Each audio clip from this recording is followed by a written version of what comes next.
The traditional methods to understand animals just weren't working. But we've done it, Mabel. We created a revolutionary technology that gives us unprecedented access to the animal world. We call it hoppers. Huh? We put this into this. Yes, this into this. Mabel, be careful! Ooh, welcome back. That was a look at the new Pixar movie, Hoppers. It addresses the question, what if you could talk to animals and understand what they're saying? Well, it also got us interested in learning more about the main character, which is a beaver. So we called up Michael Saul. He's the program director at Defenders of Wildlife. Hello. Hi, Tori. Hi. Thanks for having me. Thank you for being here. Really excited. I got my friend here. Okay, hi. In this movie, people can communicate with animals. Say that was a possibility in real life. What do you think beavers would be saying to each other? This is a fascinating question, and one we think about a lot of the time. Beavers communicate in all sorts of ways through grunts and chirps at close range inside their lodges. Also, those massive flat tails I was are wondering great, the tail. Yeah. not just for swimming and for slapping away predators, Right. but also they can make an incredibly loud slap on the surface of the water to warn each other at long distances when Like a danger predator? is coming. Is that right? Exactly. So they slap like that and then they can all hear. Exactly. Man, I need a slapper. I need But we don't know exactly what their other communications mean, but we do know that they're extremely industrious and extremely family-oriented, and they're nature's builders, what we call ecosystem engineers, building an elaborate network of dams, lodges, canals for safety and food cultivation and shelter. And so I would imagine that a lot of their communication is just construction management. Totally. Okay, today we're going to build this, extend the North Canal up to that fresh grove Right. of aspen trees, and then I want 20 tooth loads of number 8 logs to reinforce Very the efficient. west section Very of the efficient. dam. Wow. They use a combination of rocks, large logs, small twigs, and mud. These are not just haphazard piles No. of sticks. They're deliberate. really sophisticated and deliberate works of Unbelievable. engineering. Okay, so I want to dive deeper into the secret world of communication. What is something most people don't realize about how animals communicate? Is it always for predators? Is it for family reasons?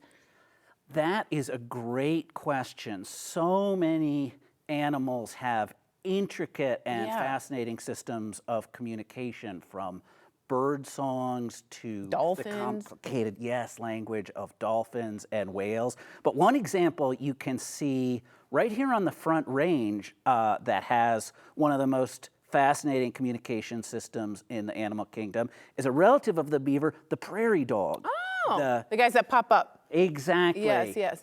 And they live in very complicated family and clan systems, and they have a very intricate language of clicks and whistles and chirps, which we don't know exactly what they're saying, but we know they're communicating very sophisticated information about what's going on in their environment. Like, there's a red-tailed hawk coming in from about 3 miles to the east, or there are 2 humans in a blue hoodie and a polka dot And dress. they're coming over here. They're coming over here, so you also keep an brought eye some out. props. Tell me about these guys. Did. Well, there, your beaver friend, you can beaver see friend. that huge flat tail for swimming, protection, and communication. What I have here is a real beaver jawbone, which shows their enormous and lifelong growing front teeth that they use for cutting down trees, both for construction material and to eat the soft, nutritious inner bark. They particularly like aspens and willows, not so fond of pines. They're Get out of too here, pines. bitter.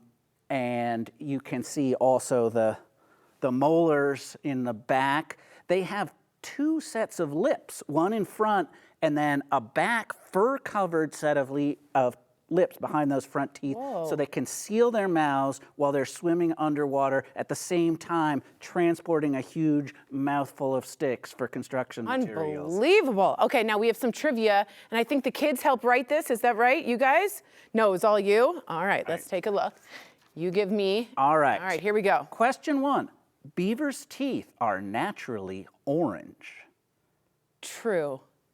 That's right. Yes! As you can see, those front teeth are orange because of the large iron content in those strong, ever-growing front teeth for cutting down trees. Very cool. All right, what's the next one?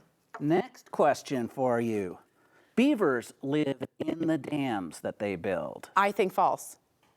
Yes! That's right. The dams create ponds and surrounding wet meadows, but they're not actually where the beavers live. The beavers live in an elaborately constructed lodge mound in the middle of the pond, which has a couple of benefits.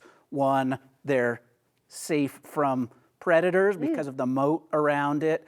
2, in the winter, it can be below 0 in the air, but it stays a balmy 30 degrees inside the lodge. And they have hidden entrances under the water they're level. so clever. So they swim engineers. down into the tunnels and up into the cozy, relatively warm shelter of the lodge where they can spend the winter. Unbelievable. Okay, guys, you can learn more about wildlife by checking out defenders.org.